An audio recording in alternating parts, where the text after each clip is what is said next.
ഒരു കുടുംബം ഉണ്ടാവുന്നത് തികച്ചും വ്യത്യസ്തരായ രണ്ടുപേർ, ആണിൽ നിന്നും പെണ്ണിൽ നിന്നുമാണ്.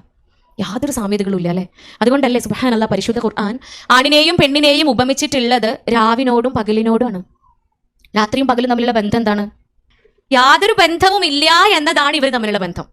ഇവർ തമ്മിൽ യാതൊരു സാമ്യതകളും ഇല്ല എന്നതാണ് ഇവർ തമ്മിലുള്ള ബന്ധം. അതിനോടാണ് ആണിനെയും പെണ്ണിനെയും ഉപമിച്ചിട്ടുള്ളത് എന്നുണ്ടെങ്കിൽ ഓർത്തു നോക്കൂ നിങ്ങൾ. അതിലേറെ മാസ്മരികമായ മറ്റു രൂപമുണ്ടോ? അത്ര പോലും രാത്രിയും പകലും തമ്മിൽ ബന്ധമില്ല. ഇവൻ നമ്മുടെ ശരീരം പോലും രാത്രിയാകുമ്പോൾ നമ്മുടെ ബയോളജിക്കൽ ക്ലോക്ക് അതിനനുസരിച്ച് ആവുകയാണ്. അത്ര പോലും രാത്രിയും പകലും തമ്മിൽ ബന്ധമില്ല എന്ന് പറയുമ്പോൾ ആണും പെണ്ണും അത്ര പോലും ബന്ധമില്ല. ശരീരം കൊണ്ട് തികച്ചും വ്യത്യസ്തരാണ്. ചിന്തകൾ കൊണ്ട്, വിചാരങ്ങൾ കൊണ്ടൊക്കെ ആണും പെണ്ണും വ്യത്യസ്തരാണ്. ഇത്രയേറെ വ്യത്യസ്തരായ രണ്ടു പേരെ നിക്കാഹ് എന്ന് പറയുന്ന തനാഖഹത്തുൽ അസ്ജാർ എന്ന് പറയുന്ന പദത്തിൽ നിന്നുണ്ടായിട്ടുള്ളത് നിക്കാഹ്. എന്തതിനർത്ഥം? വേർപിരിക്കാൻ പറ്റാത്ത രൂപത്തിൽ കെട്ടുപിണഞ്ഞു കിടക്കുന്ന മരച്ചില്ലകൾ.